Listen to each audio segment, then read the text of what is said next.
Merci à toutes et tous d'avoir pris ce temps là pour ce deuxième webinaire du RMT Bioreg. Donc le premier concernait les méthodes numériques pour caractériser la biodiversité. Je vous invite à aller le voir sur la chaîne YouTube si vous n'avez pas pu être là la dernière fois. C'était vraiment intéressant avec des présentations sur PlanteNet et sur Vigikiro, donc des méthodes numériques pour acquérir des données sur les plantes et les chauves-souris. Et donc cette fois-ci, on se retrouve pour une séquence un peu méthodo sur la quantification de la régulation naturelle par l'utilisation de cartes de prédation et plus généralement de méthodes de proie sentinelle, c'est-à-dire des méthodes qui utilisent des fausses proies, entre guillemets, des faux ravageurs, en tout cas des bêtes des organismes qu'on introduit volontairement, expérimentalement dans le milieu agricole pour quantifier les processus de régulation. Donc on va avoir une première présentation par Adrien Ruche de l'UMR SAV, Santé Agroécologie du Vignoble d'INRAE à Bordeaux, qui va nous présenter une synthèse biblio sur l'état des connaissances acquises grâce à ces méthodes-là, et notamment sur en fait quel type de mécanismes ces méthodes ont permis de mettre en évidence, des mécanismes qui n'étaient pas forcément évidents à découvrir avec les infestations naturelles dans les parcelles, avec des effets paysages et pratiques agricoles sur la régulation. Et dans un deuxième temps, on aura une présentation de Françoise Lasserre-Joulin et Helmut Meiss de l'UMR LAE, Laboratoire Agronomie Environnement, affilié à l'Université de Lorraine, qui nous parleront de régulation des ravageurs des céréales et qui nous présenteront vraiment des aspects méthodaux de l'utilisation des cartes de prédation en association avec des caméras notamment, qui permettent d'identifier les bêtes qui consomment ce qu'on a mis sur les cartes de prédation. Voilà. Donc, dans chaque cas, 15 minutes de présentation, 15 minutes de questions. On aura à peu près une demi-heure à la fin d'échanges plus libres, disons, entre nous, sur des retours d'expérience, sur des envies de travaux. Voilà. Pensez bien à couper vos micros pendant les présentations d'Adrien et puis Françoise et Helmut. Et puis, comme on est un peu nombreux, peut-être tout à l'heure, lever la main au moment des questions. Comme ça, on fera circuler la parole de manière assez efficace. Donc voilà, comment mesurer les régulations naturelles in situ? Donc, c'est un peu un retour d'expérience d'une, je dirais, une séquence qui s'est étalée sur 3 années à peu près. Donc, où on a associé, comme vous le disiez précédemment, des cartes de prédation avec des prises de vidéo par smartphone. Donc, ce travail a été réalisé par Edmund Miles, moi-même avec l'aide bien sûr technique de Claude Gallois et tout un ensemble de stagiaires. Donc, alors, en termes de problématiques, ce qu'on peut dire, c'est que la régulation naturelle, par exemple par les parasitoïdes des pucerons, est relativement facile à mesurer, puisque dans ce cas-là, on va avoir donc un spécialiste qui aura une seule proie, et en termes de visuel, je dirais qu'il suffit de reconnaître des momies de pucerons qui sont quand même, par exemple, relativement faciles à mesurer, enfin à observer, pardon. Et donc à partir d'un nombre de momies de pucerons sur un nombre total, on va pouvoir calculer un taux de pucerons parasités et donc un niveau de parasitisme, ce qui est relativement facile. Par contre, voilà, que lorsqu'on a affaire à la prédation par des ravageurs in situ et lorsque les prédateurs sont plus ou moins généralistes, là déjà c'est beaucoup plus difficile parce que déjà, ils peuvent se consommer entre eux, ils peuvent dans certains cas même pouvoir assurer bien sûr un service, manger des pucerons, des limaces, pour certains carabes, réguler pardon, des adventices, mais il peut arriver aussi qu'ils assurent des disservices et qu'ils puissent attaquer des espèces d'intérêt. Et dans ce cas-là, comment on va arriver à évaluer cette régulation? Donc, il y a les méthodes d'analyse de contenu stomacaux de prédateurs, donc ça il en sera question, comme vous l'avez dit, la séquence suivante. Et donc là, il y a aussi les enclos-exclos dont on ne parlera pas aujourd'hui non plus. Nous, on se situe sur ces 2 approches, proie sentinelle et suivi vidéo, qu'on a essayé de combiner entre elles. Donc on va vous donner notre point de vue sur chacune d'entre elles de ces méthodes, mais également sur leur association. Ah, donc là, vous voyez des cartes de prédation. Donc, j'imagine que là, il y a plein de gens qui les connaissent mieux que moi, peut-être. Donc, initialement, c'est quelque chose qui est développé par Paula Westermann Et après, c'était repris, entre autres, par le protocole C-Biopac. J'ai vu que Benoît Richer était dans la salle, donc il connaît ça très, très bien, avec juste des papiers de verre. Enfin, nous, on a utilisé la colle de bois. Il y a d'autres colles qui sont utilisées, qui sont peut-être encore meilleures. Et nous, on a fait le choix d'associer 4 types de proies. On avait des œufs, de la thym et de la farine, du krill de poisson. Et on avait aussi des graines d'adventice, même si, bon, c'est peut-être pas ce qui vous intéresse aujourd'hui le plus, c'est pas des ravageurs. Et donc, tout ça a été en général exposé une semaine au sol. Et donc là, on voit les carabes à l'œuvre. Donc là, c'est déjà une photo, donc je parlerai tout à l'heure. Donc là, qui sont en train de manger les œufs de l'Héphaestia, parfois très très rapidement. On posait les graines, on était dans des conditions bio et parfois, une demi-heure plus tard, les carabes étaient déjà en train de manger, alors que nous, on n'avait même pas quitté la parcelle. On a aussi testé en végétation, donc sur des piquets, les mêmes œufs, les mêmes krills. On avait aussi testé des pucerons vivants, mais comme vous savez, s'ils sont collés, ils n'aiment pas trop ça. On n'avait peut-être pas utilisé la super bonne colle. Et donc, si c'est au soleil, ils se dessèchent. Donc, on a peut-être aussi la nécrophagie, donc d'autres prédateurs qui aiment bien manger la biomasse morte. Et donc, on a testé ça, mais on n'a pas gardé parce qu'on trouvait qu'il y a trop de variabilité liée à cette mortalité. Après, le reste, si ce n'est pas des pucerons, le reste est très facile à faire. Donc, on vous encourage à le faire. Nous, on a acheté un petit tiroir là pour avoir plein de place pour les stocker, pour les préparer au laboratoire. Après, on les stocke au frais et puis on les amène au terrain sans problème, même s'ils ne sont pas préparés le même jour. Et on peut avoir ce genre de résultat. Donc là, c'était au niveau de la végétation, sachant qu'au sol, c'est encore beaucoup plus rapide. On a dû mettre vous voyez là, le temps d'exposition, c'est 1 jour, 2 jours, 3 jours et 1 semaine. Et ben au sol, on a dû mettre 3 semaines, 3 heures, parce que c'était tellement rapide que sinon, il n'y aura plus trop de différence sur certaines proies, notamment les œufs et le krill un petit peu moins. Donc là, je vais pas insister sur les résultats. Donc forcément, du coup, il faut avoir plusieurs dates d'observation parce que si vous attendez trop longtemps, il y a peut-être trop de prédation, il n'y a plus de différence entre vos modalités. Et si c'est trop court, peut-être il n'y en a pas encore de résultats. Mais il y a la grosse question, eh ben, qui a mangé ces proies? Et donc, c'est pour ça que, enfin, on savait que Antoine Gardarin avait développé une super caméra pour observer ça la nuit, parce qu'on sait que la nuit, il y a beaucoup de prédation en général. Mais nous, on voulait faire plus simple et donc on a pensé à des smartphones que tout le monde a. Et nous, on avait un smartphone un peu de seconde main qui était plus utilisé. Et donc, on a pris le smartphone et on l'a mis sur des supports très, très simples qui coûtent voilà, 5 à 10 euros maxi, grand maxi. Et on a pris soit des photos, soit des vidéos pour savoir un peu. Donc là, il y aura une vidéo, mais je ne sais pas si ça va passer pour tout le monde. Et on voit déjà l'installation des cartes et après l'ouverture du pot piège. Et plus tard, on verra la. Est-ce que vous le voyez là, le mouvement? Oui, c'est bon. Ah, bah, c'est beaucoup mieux l'ordinateur à nouveau.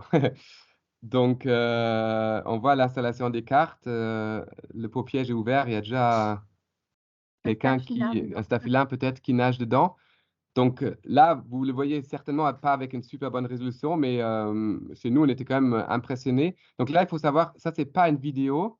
Ça, c'est un time-lapse vidéo qu'on a monté à partir de photos toutes les 2 secondes. C'est pour ça que les carabes bougent parfois très, très vite. Mais on voit qu'en espace d'une demi-heure, ou là, 1h20 au total, eh ben, les œufs en bas à droite étaient mangés très, très vite. Le krill aussi. Là, il y a encore les pucerons. Donc, les pucerons étaient mangés relativement vite. Les graines, c'est clair qu'en 1 heure, ils n'ont pas trop touché. Ça a mis plutôt au total 1 semaine jusqu'à ce qu'ils étaient bien mangés. Voilà, on peut revenir là-dessus tout à l'heure dans les questions si vous en avez. Un autre test, c'est de faire des vraies vidéos avec le smartphone toujours. Donc là, c'est... Ah, pardon. Voilà, ça c'est le son du terrain. Est-ce que vous avez vu la vidéo ou pas? Oui. Oui, d'accord. Donc là, on les voit vraiment à l'œuvre et donc là, on voit encore mieux leur comportement. Parfois, ils vont se chamailler. Voilà. Voilà. c'est très visuel. Si on montre ça à des étudiants ou des agriculteurs, ça fait quand même quelque chose. Voilà, des fourmis aussi qui étaient à l'œuvre. Est-ce que vous voyez les images qui bougent ou pas trop au bout de la ligne? Ça va, ça bouge. Ça bouge, ça bouge. Voilà, bon, c'est peut-être pas la meilleure qualité, mais vous imaginez. Donc forcément, il y a des jours, oula, ah, ça avance tout seul. Il y a des jours où ça va tout seul, et puis il y a d'autres jours où voilà, la météo peut-être pas optimale ou d'autres problèmes et où ça marche pas à tous les coups, à chaque fois, toujours.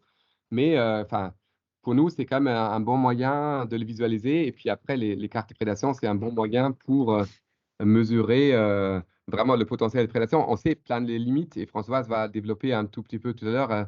On sait qu'ils sont collés alors que dans la nature, les œufs ne sont pas collés ou collés sur des feuilles et pas sur un papier de verre. Donc il y a plein de trucs qui sont artificiels, mais on pense quand même on peut avoir des corrélations avec un vrai potentiel de régulation de vrais ravageurs. Voilà, on sait que, par exemple, Antoine, là, on remercie l'envoi de l'article récent là, d'Antoine Gardarin, qui a du coup, plus quantitatif. Nous, c'est plus des tests et les stats, c'est que sur la disparition sur les cartes et pas sur les vidéos. Alors qu'Antoine, il a vraiment quantifié tous les comportements qu'on peut observer.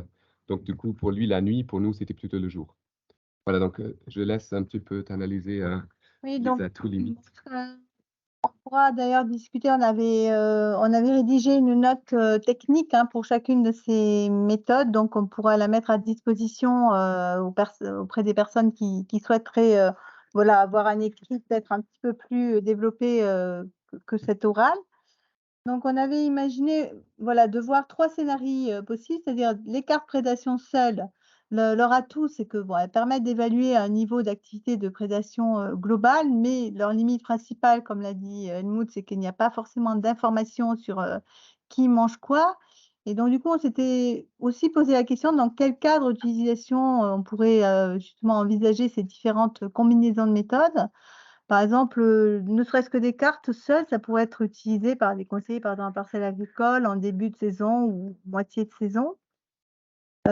Si on rajoute la caméra smartphone aux cartes de prédation sur la modalité que vous a présentée Helmut, là, l'avantage, bien sûr, c'est qu'on peut quand même avoir une information qualitative sur certains prédateurs présents, c'est pas sur toute la durée avec le smartphone, mais on le verra tout à l'heure, on a dans le tableau suivant, suivant la qualité des smartphones, il peut y avoir des batteries assez longues, hein.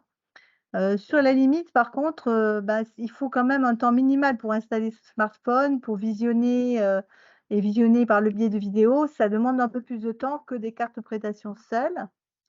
Bon, ça pourrait être éventuellement sur des parcelles agriculteurs suivies par des conseillers qui seraient vraiment intéressés. Est-ce que ça pourrait pas être fait une fois sur des parcelles, par exemple, du BSV?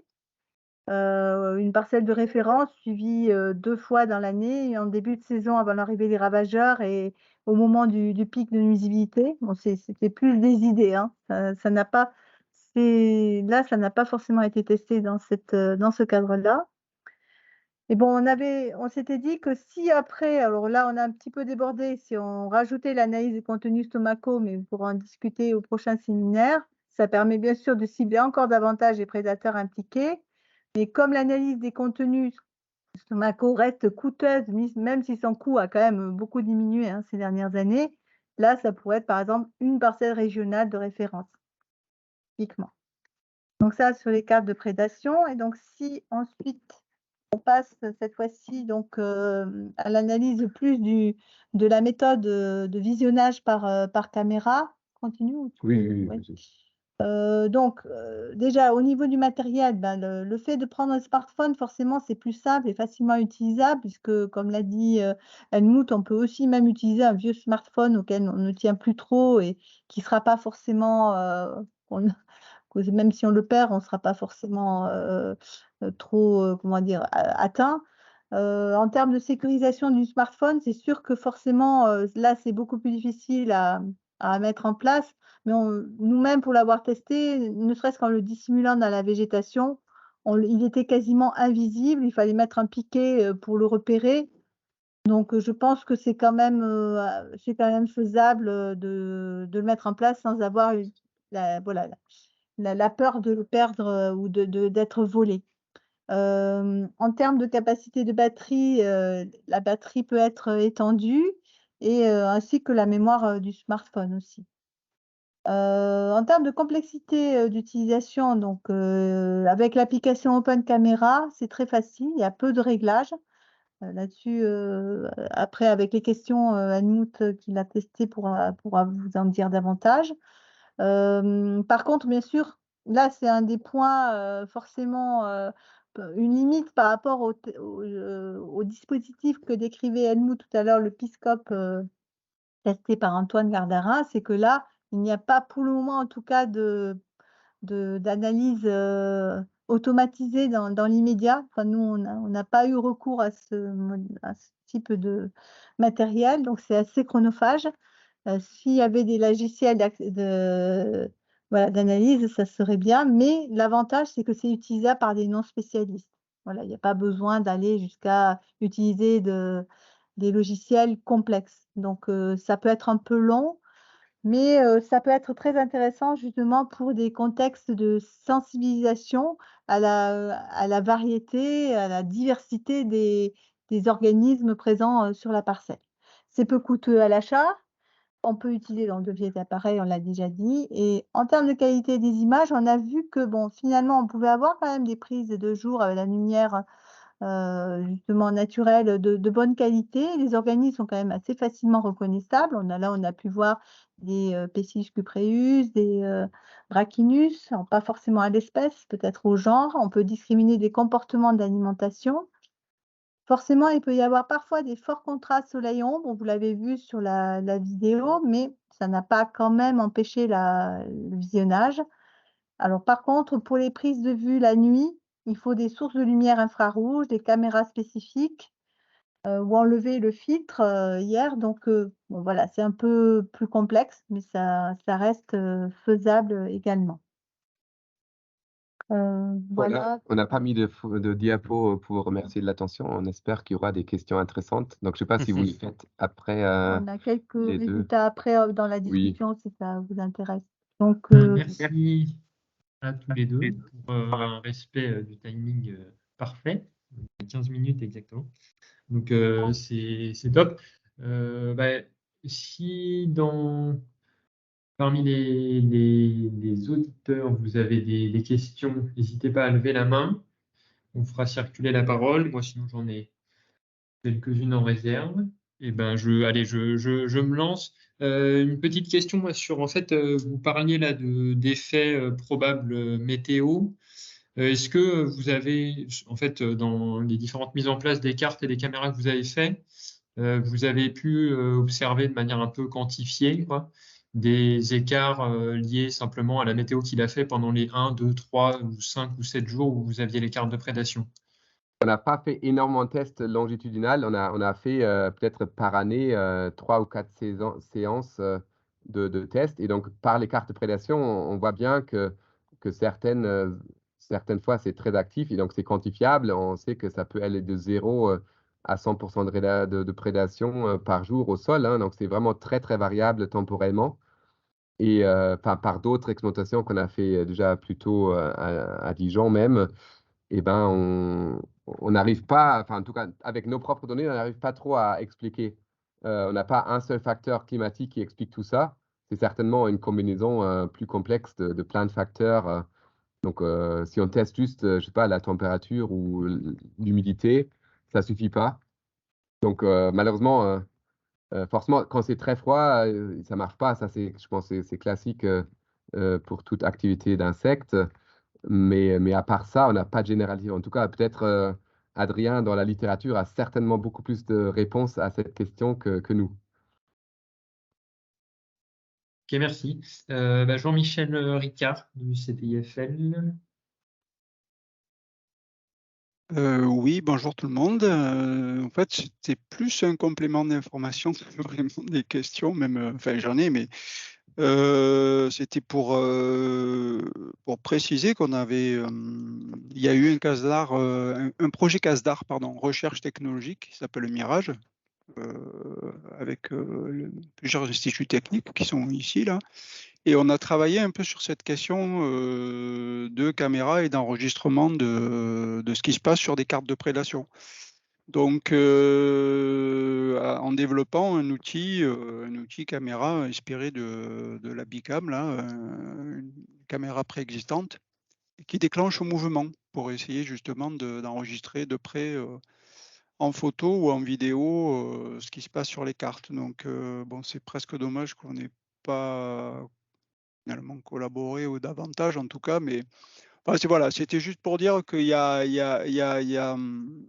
y a peut-être des choses qui, bon, qu'on a essayé de développer. Bon, j'ai pas le temps d'expliquer exactement tout ce qu'on a fait, mais on a travaillé sur cet aspect détection, enregistrement, déclenchement au mouvement pour voir un peu mieux ce qui se passait au niveau des cartes. Alors la caméra, elle n'est pas parfaite, mais il y a quand même des éléments intéressants dedans. Et on a aussi travaillé sur une histoire, sur un aspect analyse d'image pour répondre à la dernière question. Analyse automatisée d'images ou avec un début de reconnaissance, de classification automatique de grandes familles d'insectes auxiliaires.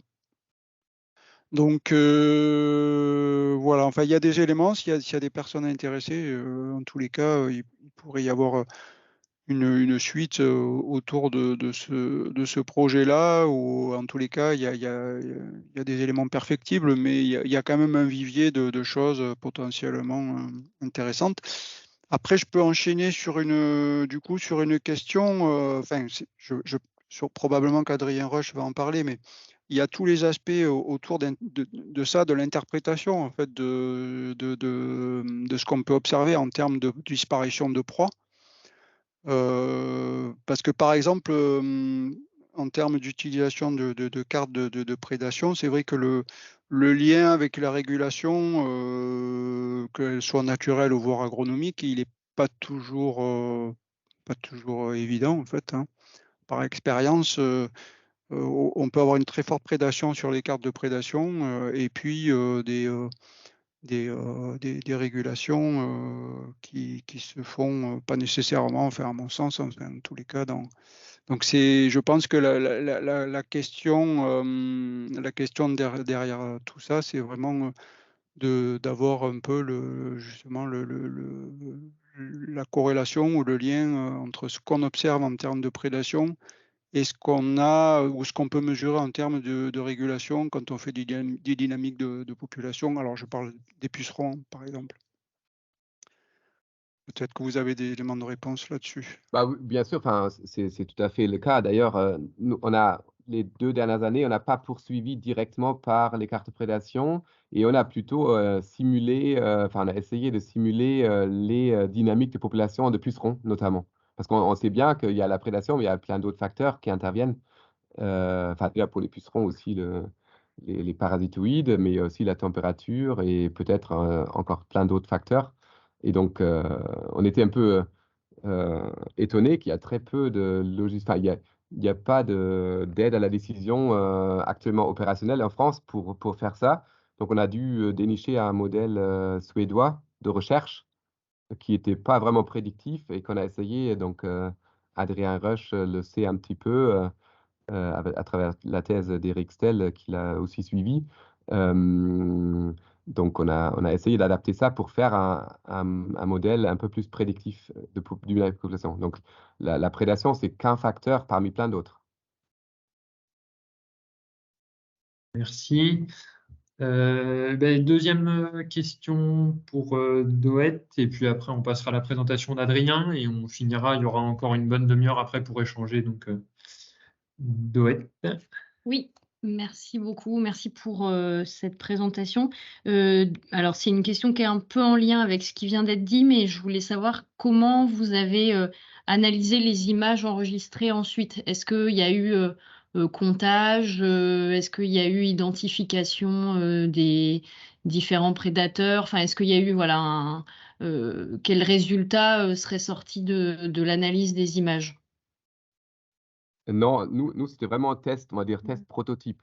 On n'avait D'accord, pas, ok. on n'a pas, et d'ailleurs, c'est aussi un problème après Antoine Garderin avec son Piscope, et je pense qu'il a aussi utilisé le nouveau dispositif de Bichem là. Forcément, il a fait de nombreuses nuits et puis à la fin, il a pu faire des statistiques. Nous, c'était plus ponctuel, donc on n'avait pas vocation à avoir des statistiques. On voulait déjà voir si ça marche et si Ouais, c'est c'était réalisable. Voilà, ouais. c'était en Une approche marche. méthodo, Voilà, ouais. Ok, c'est ça, ok, c'est ça. Mais ok. après, c'est possible. Enfin, Antoine Gardarin le décrit très bien avec 5 types de comportements. Je déplace la proie, je la mange, je vais juste passer à la carte sans. Donc, Antoine, je crois que dans l'article récent, là, 2023, il a fait manuellement. Mais s'il y a des trucs qui permettent de le faire maintenant automatisé, forcément, quand on commence à avoir des tonnes d'images, ça serait une chouette chose. Bien sûr. Après, Bien. comme je disais tout à l'heure, je pense que c'est quand même intéressant d'un point de vue au moins sensibilisation, parce que vous voyez sur les vidéos qu'a prises Helmut, elles n'étaient pas forcément très longues, hein, mais avec les timelapses, comme on l'a vu, on a vu quand même déjà une bonne diversité de carabes, par exemple, qu'on arrivait quand même relativement facilement à distinguer. Il y avait du Pessilus cupreus, il y avait du Brachinus. Là, pour le Brachinus, c'était difficile d'avoir forcément l'espèce, hein, mais on arrivait quand même à voir, à distinguer un certain nombre au moins au niveau du groupe, des carabes qui soient, on va dire, voilà, relativement reconnaissables, on va dire.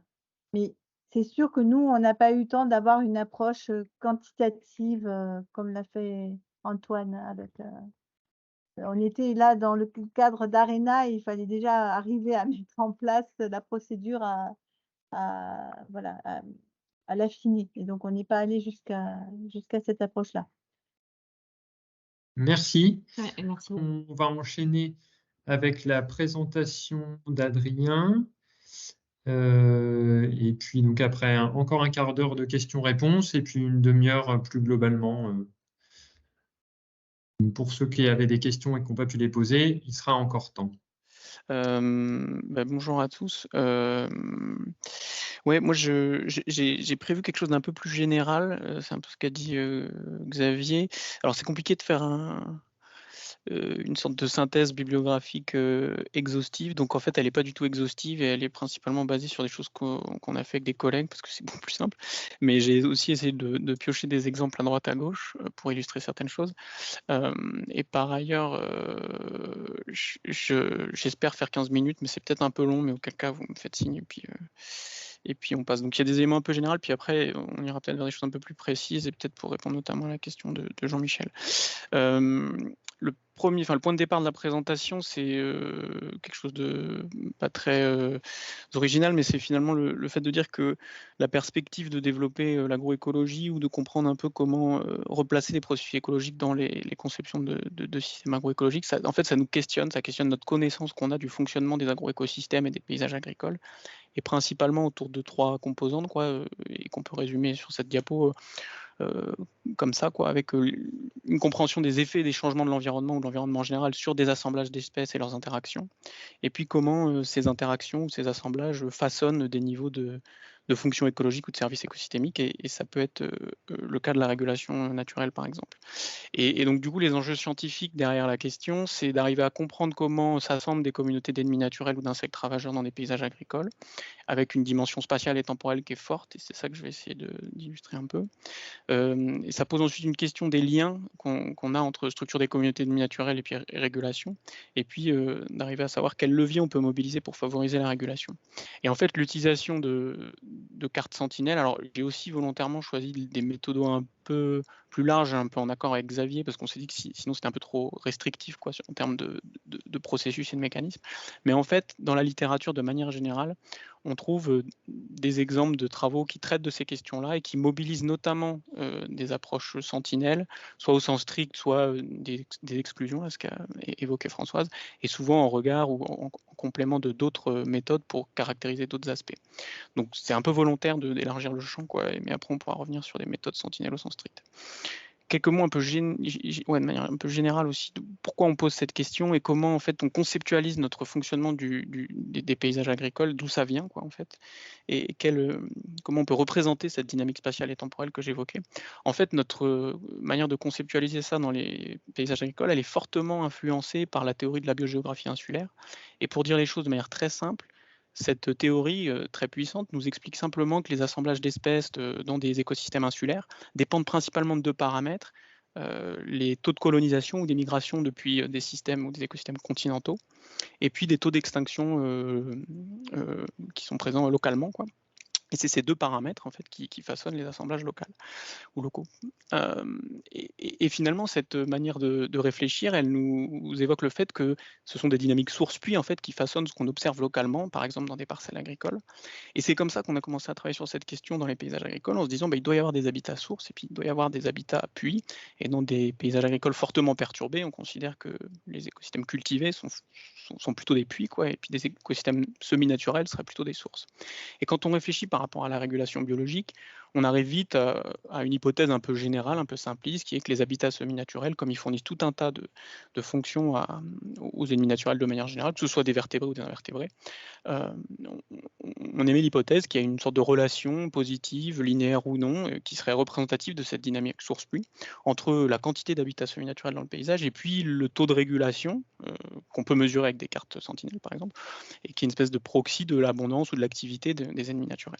Et donc c'est comme ça que les travaux sur cette question ont commencé en fait, et on a vu des dizaines, voire des centaines d'études en fait dans la littérature tester cette question-là et finalement cette représentation simpliste un peu de comment fonctionnent les paysages agricoles.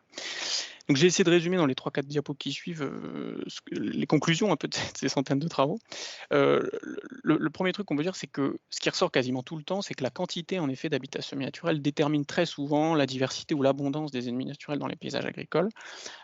Mais que les effets sont très variables. Vous avez une illustration là sur cette diapo, sur des chrysopes, l'abondance de chrysopes sur la gauche, et puis la diversité, la richesse spécifique de carapes sur la droite, le long d'un gradient qui a une proportion d'habitat semi-naturel dans un rayon d'1 kilomètre et qui va en gros de 0 à 70, 75 km. Et vous voyez, 70%, pardon. Et vous voyez très bien qu'il y a une grosse variabilité. Donc déjà, on a des pentes qui sont totalement inverses entre la diapo, enfin, le graphe de gauche et le graphe de droite, et puis une variabilité temporelle, en l'occurrence ici, des effets.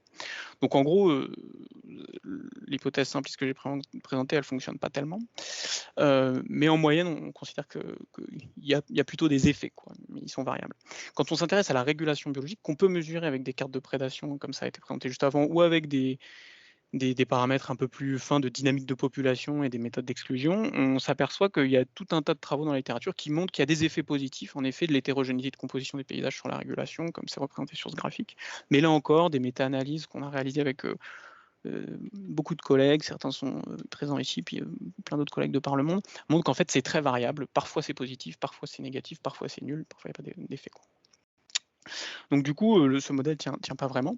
Ça dit qu'en gros, cette dynamique source-puits, ça dépend, elle est peut-être à l'œuvre, mais en fait, ce modèle-là tient pas. Et finalement, ça nous dit quoi? Ça nous dit que les paysages agricoles, ils fonctionnent pas comme des écosystèmes insulaires. Et peut-être c'était un peu évident, mais en tout cas, ça nous précise ça. Et ensuite, tous les travaux qu'il y a eu dans la littérature, en fait, ils ont eu pour objectif de raffiner cette conception simpliste du fonctionnement des paysages agricoles et d'essayer d'identifier les paramètres qui permettrait d'expliquer les relations, les dynamiques spatiales et temporelles à la fois des ennemis naturels et puis des services de régulation.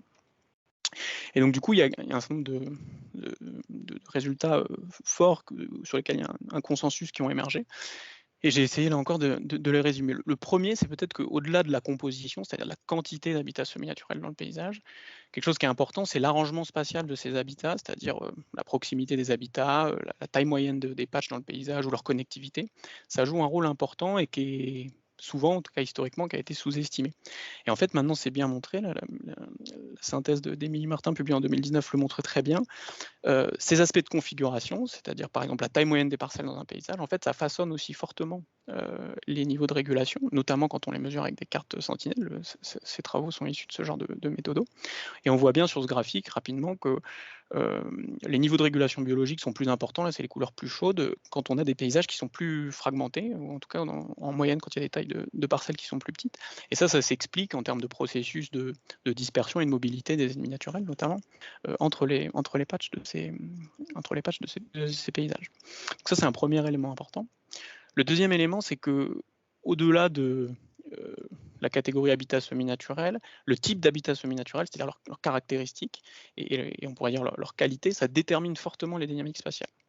Alors ça, c'est pas du tout avec des manips de proie sentinelle qu'on l'a mis en évidence, mais en fait, quand on s'amuse à échantillonner différents types d'habitats semi-naturels dans le paysage, on s'aperçoit qu'en fait, ils n'ont rien à voir, bon, déjà d'un point de vue de leur structure ou de leur composition en espèces végétales, par exemple, mais surtout, ils fournissent pas du tout la même quantité ou les mêmes types de communautés d'ennemis naturels dans les paysages, et on le voit très rapidement sur ce graphique qui montre juste l'abondance des ennemis naturels en sortie d'hiver, et on voit qu'il y en a qui sont en gros vraiment source d'habitats semi-naturels, puis d'autres d'ennemis naturels, pardon, et d'autres pas du tout.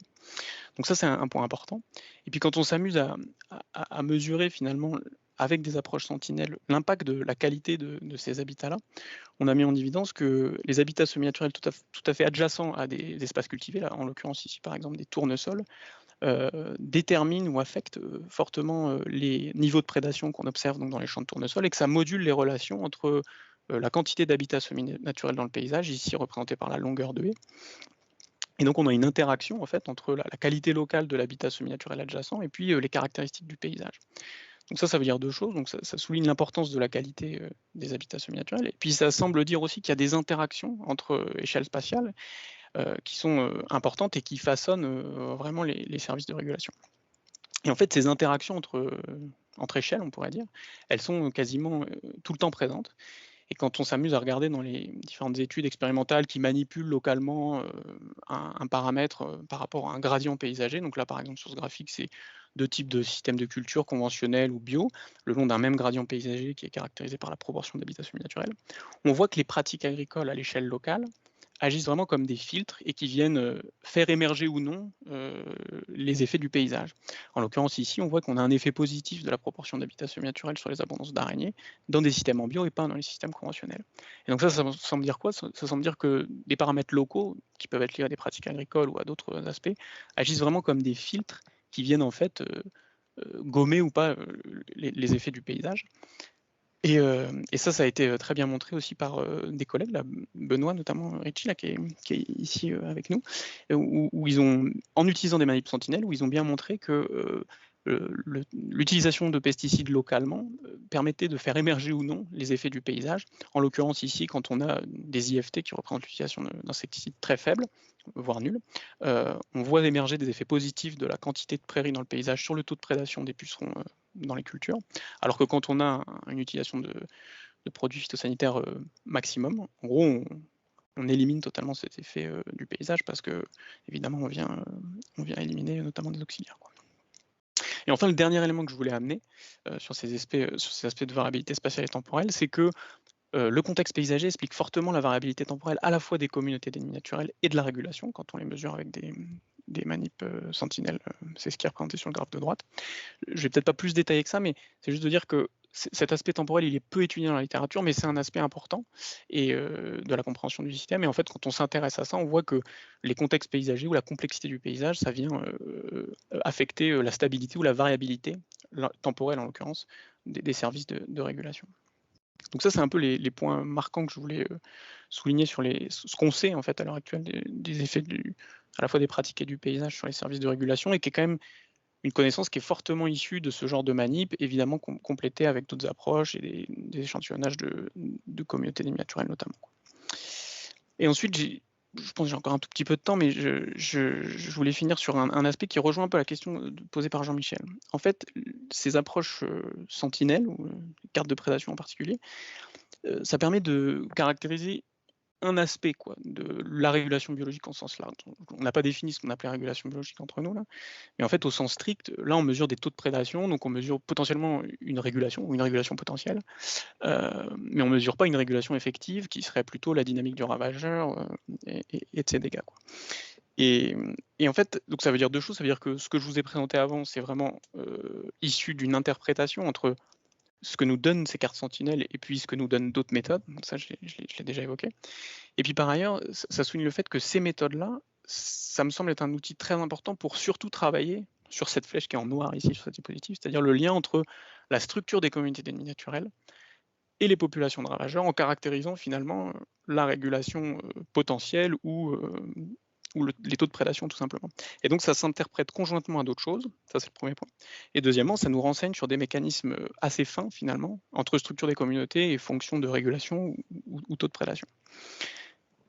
Et c'est là-dessus que je voulais finir avec mes quelques diapos. Dans la littérature, il y a plein d'études expérimentales qui ont cherché à regarder le lien entre les différents aspects de la structure des communautés d'ennemis naturels et puis les taux de prédation, notamment en utilisant des approches sentinelles et aussi des exclusions.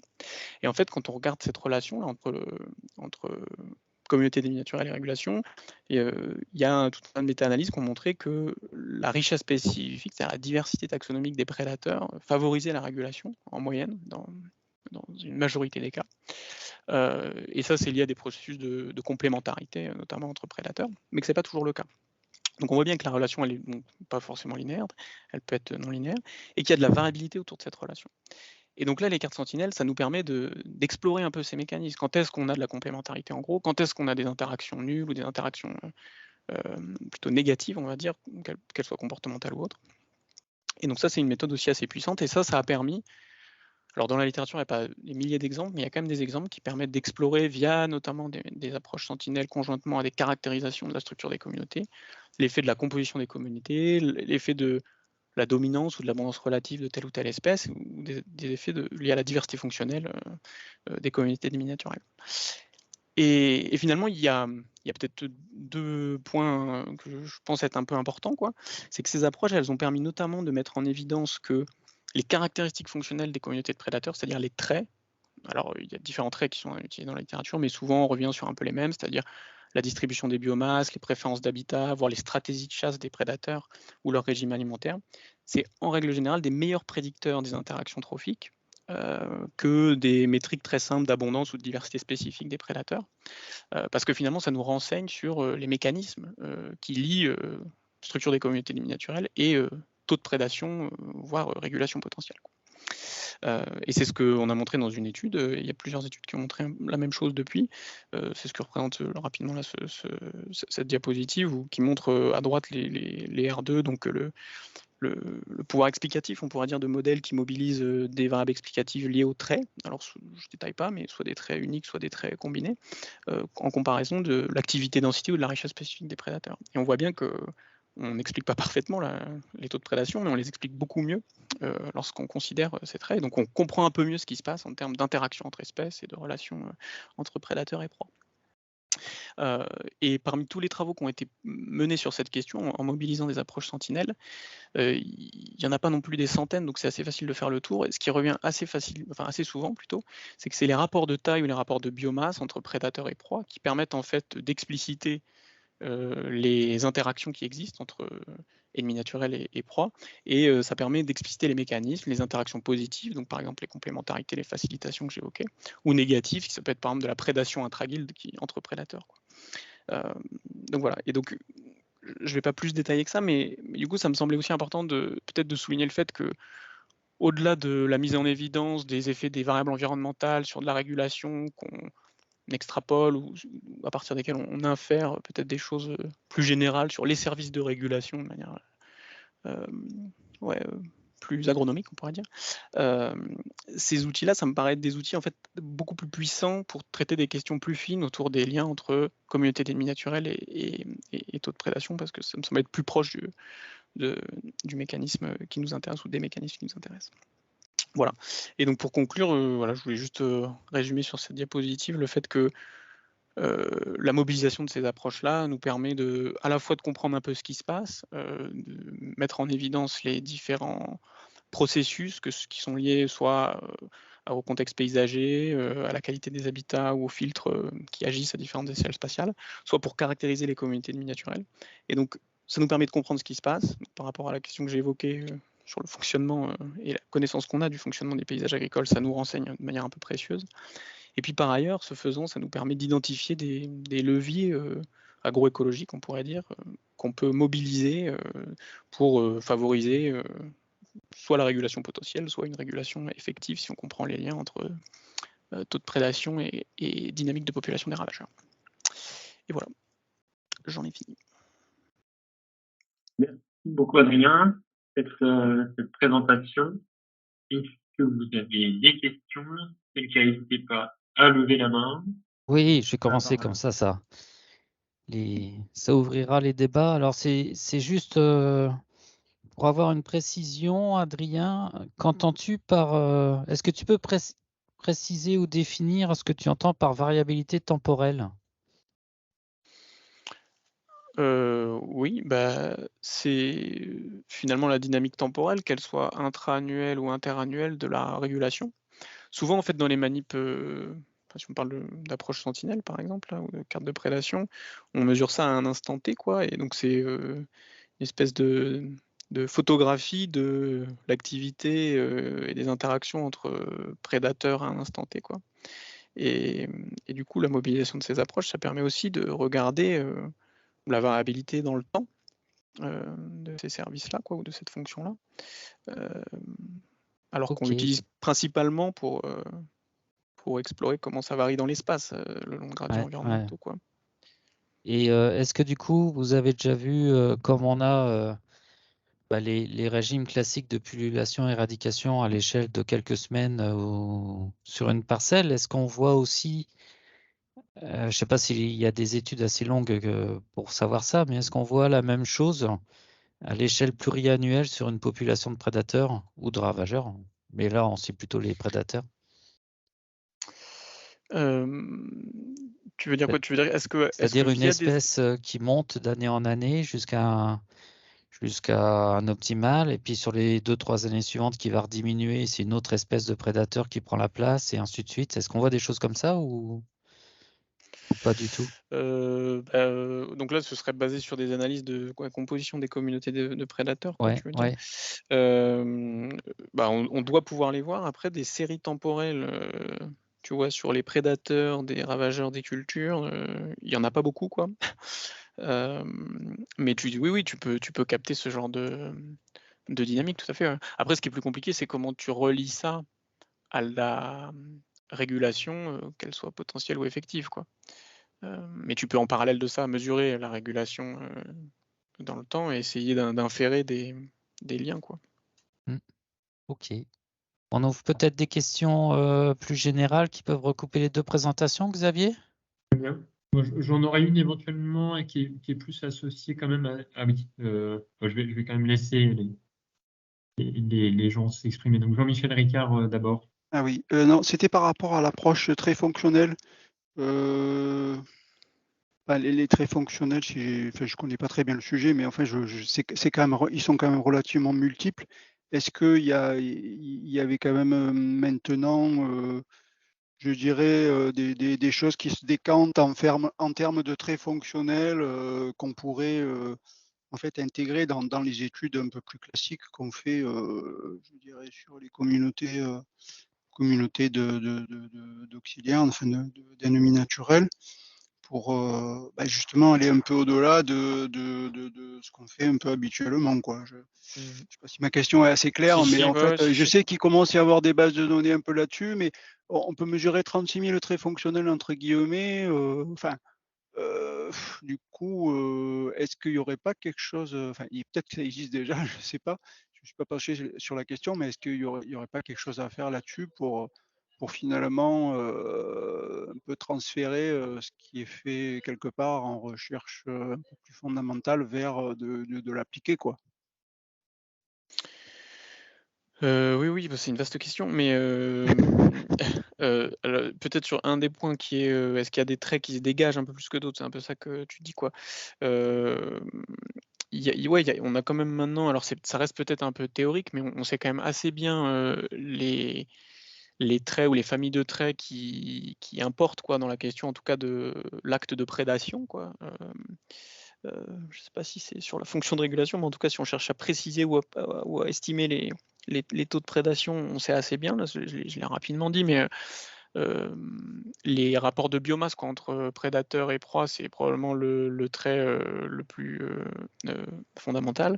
Et après, tu as tout un tas de traits qui permettent de décomposer finalement l'activité du prédateur, comment il choisit sa proie, comment il la digère, le temps de manipulation de la proie, etc. quoi.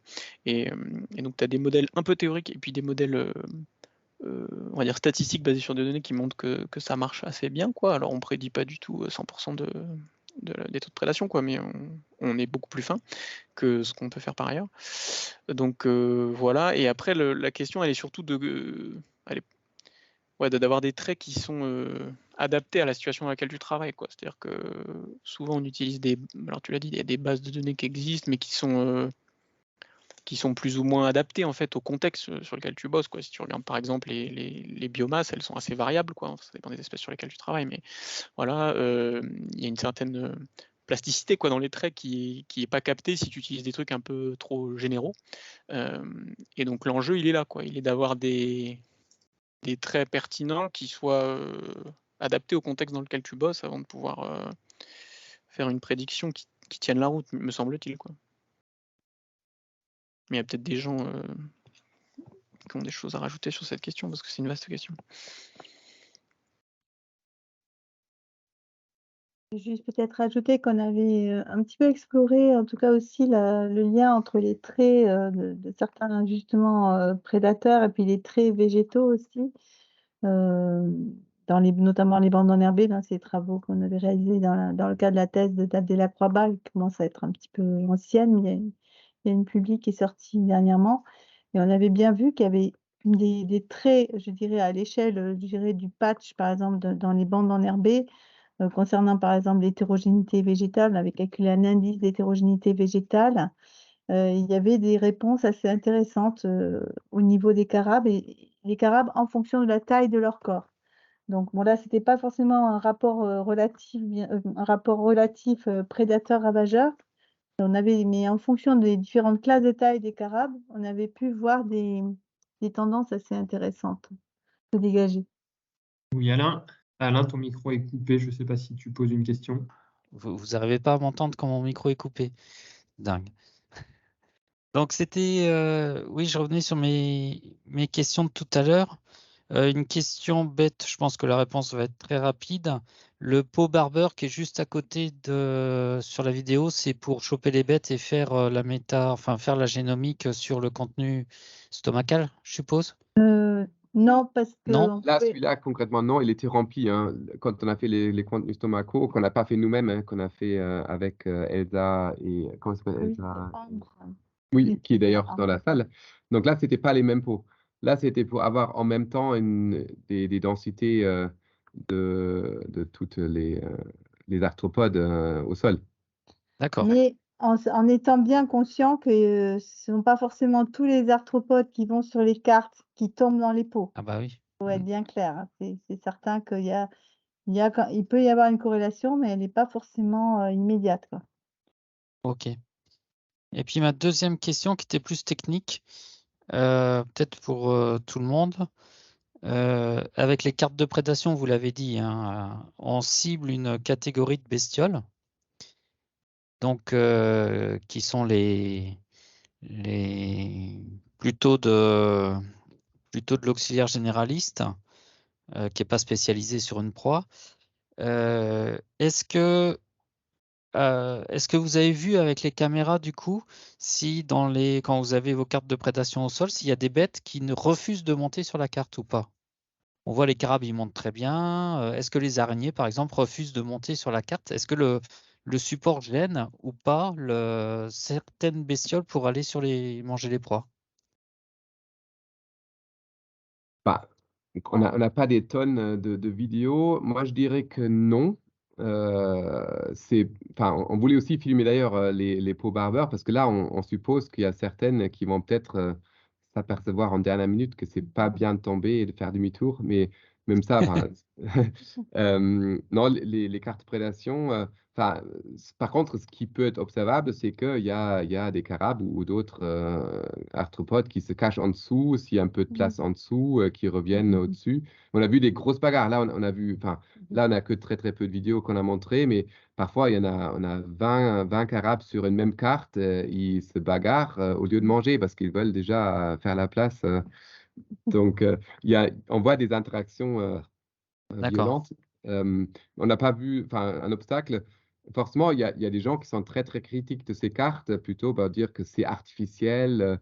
Donc, Antoine Gardarin, il a testé aussi les larves disposées tout simplement sur le sol, sur du sol, du coup, plus noir. Donc, il a pris du compost, j'ai lu là, pour les distinguer. Donc là, on peut prendre que des choses qui vont pas s'en aller tout seul pour les observer. Donc, on a d'autres problèmes. S'il y a un peu de vent, un peu Hmm. de pluie, eh ben, ça risque de fausser les résultats. Alors que sur les cartes, l'avantage, c'est que on est à peu près sûr. On avait fait des tests au départ, hein, avec des billes plastiques au lieu de quelque chose pour voir si la colle marche bien, ou avec des cages d'exclusion complètes où il n'y a personne qui peut rentrer, pour voir s'il y a une disparition pour d'autres causes. Donc là, c'est plutôt conservateur. On pense plutôt qu'il y a certaines qui sont peut-être attirées. Et d'ailleurs, on l'a vu avec les œufs. Il y a certaines qui sont attirées, qui essayent de les manger, mais qui n'arrivent pas à les arracher. Du coup, ils mangent un petit peu, mais après, ils partent. Ils n'arrivent pas à finir à le manger, alors que s'il n'était pas collé, si c'était juste peut-être posé sur une feuille, peut-être ce serait plus facile. Mais D'accord. c'est artificiel, hein, mais c'est une première approximation, et je pense qu'on arrive à distinguer des grosses situations. Est-ce qu'il y a oui ou non un potentiel, ou est-ce que je suis dans une situation où soit la météo, soit le paysage, le pool d'espèces présentes euh, permettent une prédation ou pas. Mais après, c'est très dépendant de qu'est-ce qu'on colle là-dessus, hein. Là, on l'a vu avec 3 types. Antoine a testé encore d'autres. Et puis, certainement, je ne sais pas, dans la liste qu'Adrien Rush a montré tout à l'heure, je ne sais pas si c'est tout mélangé, mais sinon, ça peut être très, très variable selon l'espèce qu'on propose, selon le type. Et ok. Est-ce que c'est très, très appétissant ou pas? Est-ce que ça dégage des odeurs? Avec là aussi les problématiques, on pense que les pucerons, quand ils meurent, ils peuvent peut-être dégager des odeurs qui attirent ou qui repulsent, donc, et qui ne sont pas dégagées quand c'est des pucerons vivants, par Ouais, exemple. oui, on peut avoir des artefacts, mais Oui, c'est c'est plutôt faut le c'est savoir, quoi. grossier comme méthode, mais pour distinguer vraiment des situations où les acteurs peuvent espérer qu'il y a une régulation, à des situations où ça serait clairement pas suffisant. Après, avec Mm. le truc ponctuel qui est très, très embêtant, comme dit Adrien Rush, c'est une photographie d'un instant, Ouais, et ouais. c'est très difficile. Donc là, le temporel est très, très difficile à mesurer.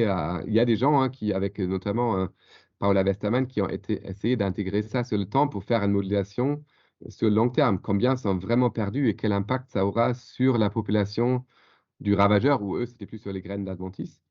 Mais c'est très difficile à extrapoler, hein, si on a des données sur quelques heures ou quelques jours. Ok. Moi, j'aurais d'autres questions, mais je vous les poserai après. Allez, bah, j'enchaîne. Moi, j'avais une question là. On a bien dit que ça quantifiait souvent des niveaux de régulation potentiels, et que ça donnait quand même une indication intéressante, et que ça permettait d'aller bien questionner ce qu'on connaît sur les liens entre communauté des milieux naturels et niveau de régulation.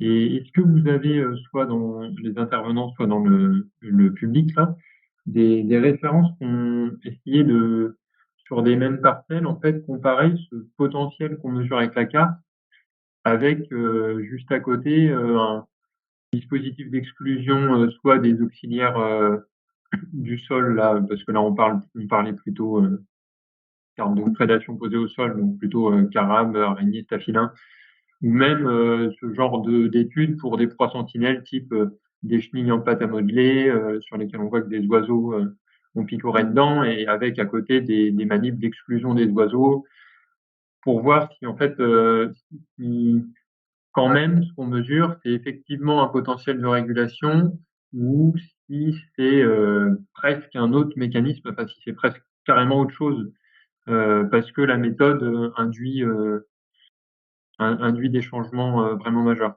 Est-ce que vous avez connaissance de travaux dans le genre? Nous, on avait fait quelque chose avec les collègues de Chizé il y a longtemps maintenant, ça doit être en 2015 ou 2016, qu'on n'a jamais publié d'ailleurs, mais qui était justement alors une partie de ce que tu dis, c'est-à-dire qu'on avait comparé les cartes de prédation utilisant des pucerons morts en l'occurrence, et puis des manips avec des exclusions, et puis on avait avec ou sans exclusion, puis on mesurait la dynamique des colonies de pucerons quoi en fait dans le temps, vraiment de manière simultanée sur les parcelles. Et en fait, la conclusion de ça, c'était que bon, il y avait énormément de variance évidemment, mais on avait une relation positive non linéaire là, qui arrivait assez vite à saturation et qui est liée, je pense, principalement au fait que les cartes de prédation, quand tu arrives vite des fois à 100% de prédaté, quoi, parce qu'après tu captes pas ce qui se passe. Et alors on avait répété ça, je sais plus exactement, hein, sur quand même plusieurs dizaines de parcelles. Donc ça sous-entendait qu'on disait pas n'importe quoi, en tout cas entre ces deux méthodes. Mais après, on n'avait pas comparé. Quand tu commences à faire, je sais pas, une carte de prédation avec des pucerons et puis un leurre plasticine, là par exemple, ce que tu évoques sur les oiseaux, là du coup, tu compares quand même deux proies différentes, quoi. Et donc, je sais pas, enfin, peut-être qu'il y a des collègues qui ont regardé ça, hein, s'il y a des corrélations entre les deux, mais je sais pas si. Enfin, faire un lien causal, du coup, est pas très pertinent, quoi. Mais. Enfin, c'est que ce que je connais, moi, de mon côté. Benoît, je te laisse apporter un élément de réponse complémentaire, peut-être. Ouais, non, mais c'est pas tout à fait ça, hein, mais un peu dans le même genre d'idée. Pour les cartes de prédation de graines, et quand on a des pots pièges à côté, en fait, on trouve des corrélations entre on va dire, les indices sur les communautés de carabes qu'on collecte et puis les taux de prédation de graines uniquement quand on met les cartes dans des cages à exclusion de micro-mammifères. Bon, c'est logique, hein, puisque du coup, on piège les carabes. Mais voilà, ça laisse quand même penser que y a d'autres organismes qui viennent consommer ces graines que les carabes. Bon, bah, c'est pas tout à fait ta question qui était plus sur l'exclusion des auxiliaires sur la culture. Enfin, c'est pas tout à fait ça, mais enfin, ça rejoint l'idée qu'effectivement différentes méthodes par lesquelles on essaye d'approcher ces régulations biologiques potentielles peuvent donner des résultats différents, quoi. Ok, merci. Ouais, Françoise et Helmut. Oui, juste vu que Benoît parle de graines d'adventice, donc je m'autorise aussi à le faire parce que moi aussi j'ai commencé donc à Dijon avec les graines d'adventice au départ et on a fait des cages d'exclusion effectivement et on avait la difficulté que on avait l'impression, enfin et plus que l'impression, on avait aussi beaucoup de répétitions que les carabes et autres arthropodes qui vont sur le sol, eh ben ils aimaient pas rentrer forcément dans ces cages d'exclusion. Donc là, on avait des taux de prédation nettement inférieurs, en tout cas dans les choses où j'ai participé à l'époque. Peut-être après, Benoît a fait des choses plus tard, ça c'est peut-être un peu différent, ou peut-être vous avez mieux fait, mais ça faussait quand même pas mal les résultats, comme si c'était que les vertébrés qui mangent. C'est vrai qu'on a vu parfois des souris ou musaraignes qui se rapprochent de ça, ou qui tombent dans les pots pièges, mais on est quand même, et dans la littérature aussi, les autres ils sont quand même convaincus que c'est les invertébrés qui mangent quand même plus que les vertébrés. Or, ils peuvent être dissuadés à rentrer dans une cage. Et après, c'est aussi voilà, d'autres choses, enfin, climatiques. Donc, c'est un truc artificiel de plus qu'on amène sur le terrain. Donc, il faut juste être conscient, ça peut fausser les résultats aussi. Je dis, du coup, ça serait intéressant de mettre vos caméras là pour regarder ça au-dessus des cages, là. Oui, c'est vrai que c'est. Merci pour l'idée. On avait testé aussi, avant même, maintenant ça date un petit peu, ça date d'une quinzaine d'années, on avait testé des cages d'exclusion, effectivement. La taille, en gros, c'était 13,7, je crois, la maille pour permettre aux gros carabes de rentrer, mais éviter justement que les petits rongeurs rentrent. Donc on avait testé ça justement alors c'était des cartes de prédation, mais différentes. J'étais partie justement sur l'hypothèse que, par rapport à la question qui a été posée précédemment, qu'il fallait un support le plus naturel possible. Donc, on avait pris des feuilles de lierre à l'époque, on avait pris de la farine bio pour faire de l'amidon vraiment, entre guillemets, naturel. Et en ayant testé justement les deux méthodes, la méthode entre guillemets, hein, j'ai mis 3 paires de guillemets naturelle, feuilles végétales, amidon, voilà, entre guillemets naturel, j'ai pas forcément vu des différences majeures par contre. Donc je pense que la méthode CBiopag, elle présente l'avantage d'être aussi très standardisée, parce que trouver des feuilles de lierre de même taille, enfin, vous voyez, on avait tout un ensemble de questions finalement qui compliquaient l'affaire. Donc bon, voilà, on a pu constater par contre que dans les cages d'exclusion, comme le disait Helmut, il pouvait quand même y avoir des petites musaraignes qui rentraient. Et du coup, ça biaisait quand même notre analyse. Merci. Donc Adrien et après Jean-Michel Ricard. Ouais, c'est rapide, c'est juste, je voulais, un peu dans la lignée de ta question sur finalement la validation des approches un peu de carte de prédation, quoi. Je voulais signaler, il y a un papier de Fabian Botzel là, qui est en 2019 où il n'a pas vraiment comparé à d'autres méthodes comme ce qu'on évoquait tout à l'heure, mais il a regardé le lien entre les taux de prédation sur des cartes et puis l'activité densité des carabes notamment, quoi. Il trouvait les bonnes relations et la conclusion de son papier, c'était de dire que bon bah évidemment, on peut faire mieux, plus raffiné, mais qu'on ne dit pas n'importe quoi, quand on utilise ce genre de méthode et qu'on est quand même indicateur de l'activité densité, en l'occurrence ici des carabes. Quoi. Et ce papier, c'est un papier très méthodo, mais qui est bien, je trouve. Ok, merci. Alors oui, Jean-Michel Ricard. Oui, non, mais moi j'avais une question, c'est plutôt méthodo et très précise, mais je suis désolé.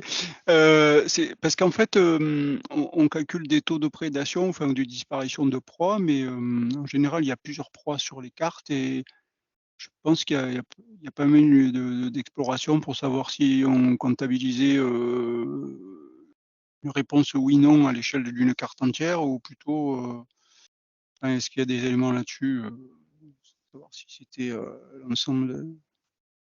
Oui, enfin, il y a plein de gens dans la littérature qui se posent toutes sortes de questions sur les interactions positives, négatives possibles et tout ça.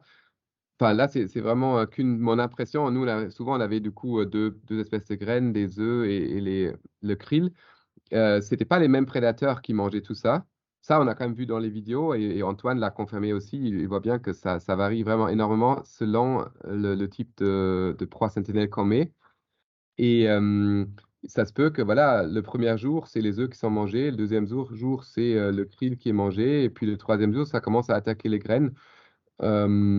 Donc, on n'a pas l'impression que c'est le facteur principal, que type, voilà, il y a quelque chose qui est attirant, du coup, ils mangent tout le reste. Ils vont être attirés par quelque chose, ils vont le manger, ils vont partir, et d'autres vont venir pour manger autre chose ou pas. Mais euh,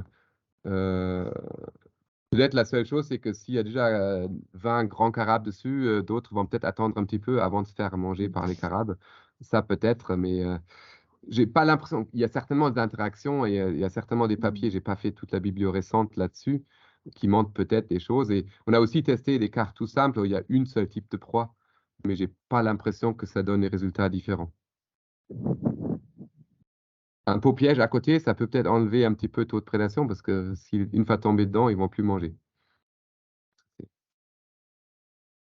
Merci. Alors Claire Lavigne. Oui, bonjour, juste sur ce détail technique-là. En fait, quand tu as plusieurs pucerons, par exemple, sur une carte, nous, on a regardé, en fait, quand il y en a un qui est mangé, la probabilité que les autres y soient mangés, elle est beaucoup plus élevée, quoi. Donc, c'est pas indépendant les événements de prédation sur tous les pucerons. Donc, en fait, moi, j'analyse toujours il y a ou pas de la prédation sur la carte, quoi. Je compte pas le nombre de pucerons qui sont prédatés. Voilà. Mais c'est mon expérience perso aussi. Ça aussi, dans la végétation, on avait certaines cartes qui étaient peut-être parfois plus accessibles parce que plus proches d'une plante qu'une autre. Et donc, certaines étaient trouvées plus rapidement que d'autres. Et effectivement, comme tu dis, moi, c'est pas forcément que le premier qui est mangé, du coup, ça attire les autres. Alors, pour moi, on l'a quand même quantifié parce qu'on pourrait imaginer qu'il y a des petits organismes, ils mangent un ou deux et puis ils sont rassasiés et puis ils s'en vont. Sans, enfin, je sais pas, je connais pas la communication. Est-ce qu'ils vont attraper, est-ce qu'ils vont Est-ce qu'ils vont chercher leurs copines comme les abeilles? Je pense pas, mais il y a peut-être des signaux chimiques qui sont émis lors de la première prédation et puis ça attire peut-être d'autres. Mais on peut imaginer que quand même que c'est intéressant de... Oui, oui, on peut imaginer que quand même que si... C'est pour ça qu'on a mis 10 tâches et on a quantifié quand même est-ce que dans les 10 tâches il y avait la prédation ou que sur une. Et c'était quand même une information pour nous intéressante. Mais on mesurait un pourcentage global sur les, Oui, oui, sur oui. les tâches. Ouais. On n'individualisait pas non plus les tâches. On Oui, oui. mesurait Ouais. un pourcentage global de prédation sur autant T. Ouais. Enfin, c'est des choix méthodaux après. Et puis ça doit dépendre des proies, enfin ça doit dépendre de plusieurs choses. Oui, pour les œufs d'Ephesia cunelia, étant donné qu'on ne peut pas, voilà, c'est une tâche, hein. Donc on mesurait un pourcentage de, voilà, de disparition des proies en fait sur l'ensemble des tâches.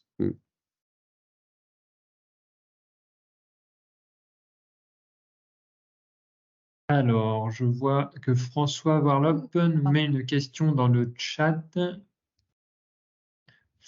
François, est-ce que... Oui, bonjour. Oui, bonjour. Oui, je reformule la question du coup, mais comme il y a pas mal de choses qui sont discutées, de retour d'expérience sur la lecture et effectivement le fait que la prédation elle est influencée par un premier prédateur, enfin ce que vient de dire Claire, du coup ça influence aussi les modes de notation. Bref, est-ce que c'est la vocation peut-être du RMT de regrouper un peu ces retours d'expérience et de proposer une fiche protocole comme il y a déjà eu des fiches proposées au sein du RMT et du coup de travailler peut-être avec vous qui avez pas mal d'expérience pour formaliser des protocoles améliorés, quoi. On peut déjà là, très rapidement mettre à disposition les notes techniques dont je parlais tout à l'heure, où on détaille pas mal tout ce qui a été fait, hein. Ça faisait partie des livrables du CASDAR Arena. Et après, voilà, on peut très bien imaginer que ça puisse rentrer dans peut-être des formats plus standardisés, entre guillemets. On peut déjà mettre à disposition les notes techniques qui avaient été rédigées dans le cadre du CASDAR Arena et alors je sais pas s'ils sont sur le site, ça avait été livré en 2020. Est-ce que le site existe encore? Je ne sais pas. Ouais. On peut les envoyer en tout cas à Xavier déjà. Oui, vous pouvez nous les envoyer. On les mettra, nous, sur le site du RMT. Comme ça complétera la vidéo. Et puis, effectivement, ça peut être une idée, hein, de faire ces fiches. À ce moment-là, nous, on va en réfléchir. On va en discuter un peu entre nous et au sein de la cellule d'animation. Et puis, on vous tiendra au courant. Peut-être que c'est l'affaire de faire peut-être une réunion pour caler bien les choses et puis préciser, donner des réponses un peu aux questions qu'on a eues là. Oui, Jean-Michel Ricard pour probablement une dernière question. Merci. En fait, c'est pas une question, c'était un peu une réflexion. Enfin, je veux dire, finalement, par rapport aux aspects de variation temporelle, notamment, est-ce que il n'y aurait pas vraiment quelque chose à travailler justement à l'échelle sur l'aspect temporel annuel, notamment pour essayer de mieux intégrer justement les cartes enfin, en tant qu'outil dans de la préconisation. Alors je vais peut-être peut-être un peu vite, mais où est-ce qu'on en est aussi sur cette question-là, quoi, finalement, c'était un petit peu aussi un espoir qu'on a eu pas mal à un moment donné. Et c'est d'ailleurs indiqué dans votre diaporama, Françoise et Moutin. Finalement, où est-ce qu'on en est? Enfin, la question elle est posée à tout le monde. Enfin, où est-ce qu'on en est à ce niveau-là, quoi? Qu'est-ce qu'on peut espérer? Est-ce qu'on ne peut pas essayer de dégager justement un peu une marche à suivre pour y arriver, quoi? On n'en est peut-être pas. C'est vrai que, comme l'a dit Helmut, ces 2 dernières années, on a fait un petit pas de côté, on va dire, parce on était sur une thèse qui a justement abouti notamment à un papier de review sur les variabilités temporelles, les variabilités du dynamique temporelle de pucerons. Et pour faire le point un petit peu justement sur tous les critères, les indicateurs de dynamique temporelle, je laisserai après Helmut, il a évoqué un petit peu tout à l'heure ces aspects modélisation. Et donc, pour nous, il fallait déjà qu'on travaille sur les aspects un petit peu conceptuels, sur ces synthèses d'informations issues de un corpus de à peu près une centaine de publics, qu'a donc investigué Eric Stell, avant d'arriver à pouvoir proposer carrément de façon très concrète des suivis de cartes de prédation au cours du temps, quoi. Je sais pas si, en gros, je sais pas si on peut se permettre pour le moment d'arriver à ce type de préconisation sans avoir des outils, comme disait Helmut, un peu les deux vont de pair, c'est sûr, de prédiction. Je sais pas si tu veux compléter. Mais peut-être que la question c'était est-ce qu'il faudrait pas faire les travaux? Oui, Oui, c'est ça, sûr. ça rejoint effectivement ça. Oui, c'est un peu ce que je disais C'est avec quoi l'avenir? l'humilité, c'est que les travaux n'ont pas été faits pour le moment. Donc, Moi, si je peux commenter la question. En fait, il y a deux points dans ta question, Jean-Michel. Il y a la question de où on en est sur la question de la variabilité temporelle, quoi. Et ça, je crois qu'on peut dire qu'il y a plusieurs collègues, dont certains sont là d'ailleurs, qui travaillent activement la question, on pourrait dire, mais plutôt d'un point de vue de la compréhension, quoi, déjà de savoir est-ce que par exemple il y a des types de paysages ou des systèmes agricoles qui permettent d'augmenter la moyenne, mais aussi la stabilité temporelle de la prédation, quoi, ce qui est un peu ce qu'on cherche en fait. Ça, c'est le premier point. Et le deuxième point dans ta question, j'ai l'impression, c'est est-ce qu'on peut utiliser les cartes de prédation comme outil de préconisation? Et alors ça, par contre, c'est un avis totalement personnel, mais moi, j'y crois pas trop, quoi, et je sais même pas trop si c'est souhaitable. Enfin, pour moi, c'est vraiment un outil plutôt de compréhension. Par contre, je crois beaucoup, et je pense que c'est ça que vous venez de dire, Françoise et Helmut, finalement, par exemple, au modèle que ça peut permettre de produire, qui pourraient être utilisés pour du pilotage, mais des modèles qui utiliseraient en variable d'entrée des conditions environnementales, pour dire les choses de manière très caricaturale, et qui pourraient être utilisés comme du pilotage. Mais les cartes de prédation en tant que telles, ça me semble être. Enfin, personnellement, je ne vois pas ça comme un outil de pilotage, mais peut-être que les collègues ne sont pas d'accord, quoi. Mais... Pas tout seul, en tout cas, puisque ça reste descriptif et que ça n'est pas explicatif sur qui mange quoi. Ça pourrait être éventuellement, il faudrait tester justement ça au préalable pour voir éventuellement dans quelques parcelles de référence. Mais le souci, c'est qu'il faudrait qu'il y ait une force de frappe assez importante si on voulait vraiment que ça. Là, je rejoins pour le moment Adrien sur cet aspect, c'est que on est loin d'avoir tout caractérisé pour le moment dans les dynamiques temporelles et on est loin d'avoir. Je suis bien d'accord que est-ce qu'il faut attendre que tout soit explicité pour proposer des outils? On est toujours dans cette course un petit peu difficile, mais quand ça reste quand même un outil très descriptif, pas explicatif, et donc on reste assez perplexe sur une utilisation là. Très concrète du terrain et très appliquée, quoi, pour prédire les régulations. Moi, je le vois plus dans un aspect sensibilisation, comme je disais tout à l'heure. Voilà, ça permet de voir, comme vous l'avez vu, de visu, différents carables, différents auxiliaires. Donc, je pense qu'il faut que ça marche, mais ça, il faut une journée de plein soleil au mois de mai, juin. Ça peut être très intéressant quand même pour que les agriculteurs perçoivent qu'il y a de l'activité biologique dans les parcelles. Mais, juste pour ajouter, là, les choses qu'Adrien a montrées en fonction du paysage, en fonction des systèmes de culture, je ne suis pas aussi pessimiste qu'Adrien. Là, pour moi, c'est quand même, parce que là, c'est des grosses réalisations qui étaient peut-être établies par des programmes de recherche, mais d'utiliser du coup des cartes localement pour dire que chez moi, est-ce que j'ai des prédateurs avec mes pratiques actuelles, ou même dire, voilà, j'ai 2 parcelles à 2 endroits différents, et je regarde les deux côtés. Est-ce que d'un côté, j'ai peut-être plus de... Donc, les paupièges, c'est déjà bien pour regarder, ou des observations visuelles, c'est bien. C'est juste aller un pas en avant pour dire est-ce que ça mange aussi quelque chose, ou est-ce qu'ils sont juste là, mais peut-être ils mangent autre chose. Donc pour moi, c'est un pas de plus. Et d'ailleurs, nos modèles, ils sont actuellement pas du tout en lien avec les cartes de prédation. Et les modèles, ils nécessitent aussi des observations de terrain. Ils ne pourront pas marcher tout seuls pour l'instant. Et d'ailleurs, on prédit les pucerons, mais on ne prédit pas tous les organismes auxiliaires très, très divers, avec tous ces groupes très variables.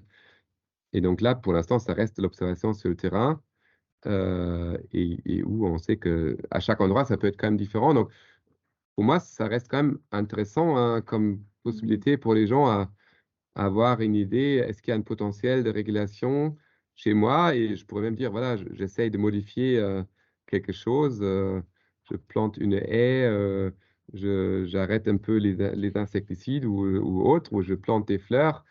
Est-ce que j'améliore ça? Donc, pour moi, ça reste comme un outil qui est utilisable pour ça aussi. Juste pour. Après, je serai très rapide, Xavier. Je suis d'accord avec toi, Helmut, je ne suis pas pessimiste, mais je me dis juste que si on est sur une approche un peu, tu vois, limite outil pour les agriculteurs, etc., enfin, c'est les dynamiques de population des ravageurs, tu vois, qui va être pour eux, j'imagine, la variable ultime, quoi. Et je ne sais pas si on va être à même de rentrer dans. Alors, je mets des cartes de prédation qui est un proxy ou de la régulation potentielle, et pour autant j'ai des ravageurs, donc j'ai quelque chose d'autre dans le système, peut-être, hein, mais du coup, ça veut dire qu'il faut vraiment une grosse montée. Oui. Idéalement, c'est une prévision des ravageurs dans un premier temps. Oui, j'ai compris. Oui. Merci. Le lien n'est pas direct, mais moi, pour le moment, je crois plus, comme l'a dit Helmut, mais c'est plus visualiser ce qu'il peut y avoir dans les parcelles en termes de prédateurs naturels, mais le lien direct avec, après, le souci vraiment de réguler les ravageurs, là, il y a encore un petit peu pour moi de chemin à faire. Merci. Je vous propose de clore ici ce deuxième webinaire. Merci vraiment d'avoir pris ce temps. Et juste avant que tout le monde se déconnecte, donc je vous indique juste que le 17 novembre prochain, de 14h à 16h, on aura le troisième webinaire qui concernera l'utilisation de méthodes moléculaires pour la caractérisation de la biodiversité et la quantification des régulations. On aura d'abord Julien Aran du CBGP qui présentera l'utilisation de méthodes moléculaires pour identifier les coléoptères de bord de champ. Et ensuite Elsa Canard de l'UMR-IGEP qui présentera des travaux sur la quantification de la régulation des pucerons par l'analyse des contenus stomacaux dont on a brièvement parlé ici.